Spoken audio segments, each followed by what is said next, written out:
அவளோட குடும்பமும் மெக்சிகோக்கு மொத்தமா டிரான்ஸ்பர் ஆக போறாங்க. நாங்க மெக்காக்சிக்கு போறோம். அது மெக்சிகோ ஷின்சான். உங்களுக்கு தெரிஞ்சிருக்கான்னு டெஸ்ட் பண்ண. அதனால ஷின்சான் நம்ம கூட கொஞ்ச நாள் தான் இருக்க போறான். அவ போற வரைக்கும் நீங்க எல்லாரும் அவன் கிட்ட அன்பா இருக்கணும்.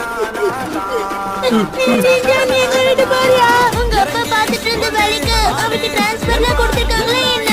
எங்க அப்பாவுக்கு மேனேஜரா ப்ரமோஷன் கொடுத்திருக்காங்க. நீ போறியா? தெரியுமா? கண்டிப்பா இந்த ஊரை விட நல்லாதான் இருக்கும். கவலையப்படாதீங்க. உங்களுக்கு எப்பெல்லாம் என்ன பாக்கணும்னு தோணுதோ வந்து பாத்துட்டு போங்க. அதுக்கெல்லாம் வாய்ப்பே இல்ல. மெக்சிகோ ரொம்ப தூரத்துல இருக்கு. ஏ கசமா, வருத்தப்படுற மாதிரி ரொம்ப நடிக்காத.